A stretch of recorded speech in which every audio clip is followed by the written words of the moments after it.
തെനാലിരാമൻ കഥകൾ. ശിശുവിൻ്റെ പിതൃത്വം.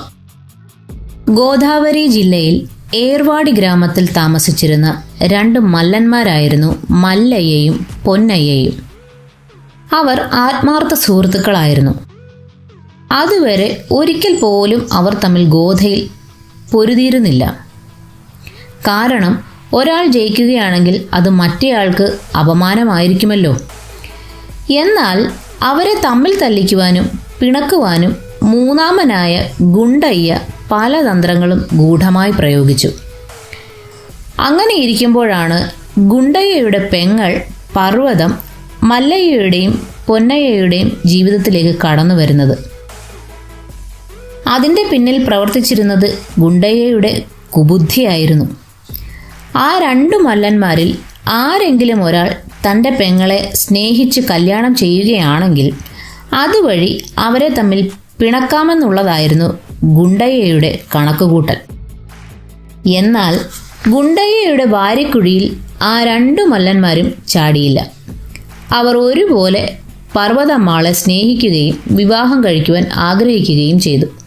മാത്രമല്ല, രണ്ടാൾക്കും കൂടി അവൾ മാത്രം ഭാര്യയായി മതിയെന്നും ആ മല്ലന്മാർ തീരുമാനിച്ചു. ഒരു നിബന്ധനയുടെ പേരിലാണ് ഇരുവരും പർവ്വതത്തെ വിവാഹം കഴിക്കുവാൻ തീരുമാനമെടുത്തത്. അതായത് 6 മാസക്കാലം ഒരാൾ മല്ലയുദ്ധത്തിനായി നാട് ചുറ്റുമ്പോൾ മറ്റേയാൾ പർവ്വതത്തിൻ്റെ കാര്യങ്ങൾ അന്വേഷിച്ച് അവളോടൊപ്പം താമസിക്കുക. അതുപോലെ കാലാവധി പൂർത്തിയാക്കി മല്ലയുദ്ധത്തിന് പോയയാൾ മടങ്ങി വരുമ്പോൾ പർവ്വതത്തോടൊപ്പം താമസിച്ചിരുന്നയാൾ മല്ലയുദ്ധത്തിനായി നാടുവിടുക. ഇപ്രകാരമുള്ള നിബന്ധനയോടുകൂടി ക്ഷേത്രസന്നിധിയിൽ വെച്ച് ഇരുവരും പർവ്വതമ്മാളുടെ കഴുത്തിൽ താലി ചാർത്തി അവളെ ഭാര്യയായി സ്വീകരിച്ചു. താലി കെട്ടിയ ഉടനെ നിബന്ധനയനുസരിച്ച് മല്ലയ്യ മല്ലയുദ്ധത്തിനായി നാടുവിട്ടു. പൊന്നയ്യ പർവ്വതമ്മാളുമൊത്ത് നാട്ടിൽ താമസമാക്കുകയും ചെയ്തു. ഇടയ്ക്കിടയ്ക്ക് അവരുടെ ക്ഷേമാന്വേഷണത്തിനായി വീട്ടിലെത്തിയിരുന്ന ഗുണ്ടയ്യ മല്ലയ്യനെയും പൊന്നയ്യയെയും തമ്മിൽ തല്ലിക്കുന്നതിനായി പെങ്ങളോടും പൊന്നയ്യനോടും പല ഏഷണികളും പറഞ്ഞുകൊടുത്തു. മല്ലയ്യ പർവ്വതമ്മാളുമൊത്ത് താമസിക്കുമ്പോഴും ഗുണ്ടയ്യ അതേ അടവ് തന്നെ അവരോടും പ്രയോഗിച്ചു. അങ്ങനെ വർഷങ്ങൾ പലതും കടന്നുപോയി. പർവ്വതമ്മാൾ ഗർഭിണിയായി. എങ്കിലും നാളിതുവരെ സുഹൃത്തുക്കളായിരുന്ന മല്ലയ്യയെയും പൊന്നയ്യയെയും തമ്മിൽ തല്ലിക്കുവാൻ ഗുണ്ടയ്യയ്ക്ക് കഴിഞ്ഞില്ല. ഗുണ്ടയ്യയ്ക്ക് അല്പം നിരാശ തോന്നിയെങ്കിലും അയാൾ തൻ്റെ പരിശ്രമം ഉപേക്ഷിച്ചില്ല. ആ ഇടയ്ക്ക് പർവ്വതമ്മാൾ നല്ല മിടുക്കനായ ഒരാൺകുഞ്ഞിനെ പ്രസവിച്ചു. അപ്പോൾ പൊന്നയ്യ നാടു സഞ്ചാരത്തിലായിരുന്നു. ഗുണ്ടയ്യ തൻ്റെ അടവൊന്നും മാറ്റി പ്രയോഗിക്കാൻ തീരുമാനിച്ചു. അയാൾ ഗ്രാമത്തിലുള്ളവരെ സ്വാധീനിച്ച് ചിലരോട് കുഞ്ഞിന് മല്ലയ്യയുടെ ഛായയാണെന്നും മറ്റു ചിലരോട് പൊന്നയ്യയുടെ ഛായയാണെന്നും പ്രചരിപ്പിക്കുവാൻ ഏർപ്പാട് ചെയ്തു. 2 ചേരികളിലായി തിരിഞ്ഞ് ഗ്രാമവാസികൾ ഗുണ്ടയ്യ പറഞ്ഞു കൊടുത്തത് കളിപ്പിള്ളകളെ പോലെ പറയുവാൻ തുടങ്ങി. പൊന്നയ്യയും മല്ലയ്യയും ആശയക്കുഴപ്പത്തിലായി.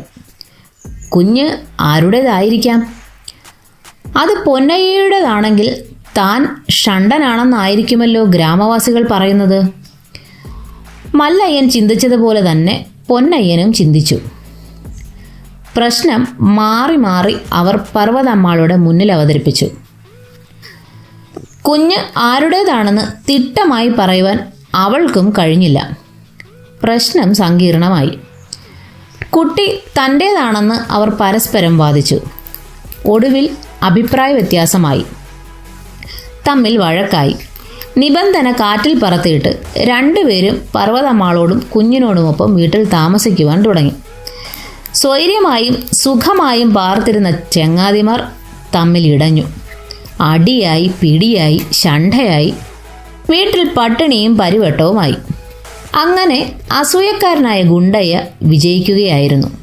പ്രശ്നം ഇങ്ങനെ നീട്ടിക്കൊണ്ടു പോകുന്നത് ഗ്രാമത്തിന് അപഖ്യാതിയാകുമെന്ന് പറഞ്ഞ് ഗ്രാമത്തലവൻ മല്ലയ്യയെയും പൊന്നയ്യയെയും പർവ്വതമ്മാളെയും വിളിച്ചു. പിതൃത്വം നിർണയിക്കുവാൻ ഒരു പരീക്ഷണത്തിന് തയ്യാറാണോ എന്ന് ഗ്രാമത്തലവൻ ചോദിച്ചു. തങ്ങൾക്ക് പരിപൂർണ സമ്മതമാണെന്ന് മൂവരും രാജസഭയിൽ വെച്ച് രാജാവിനോട് സത്യം ചെയ്തു.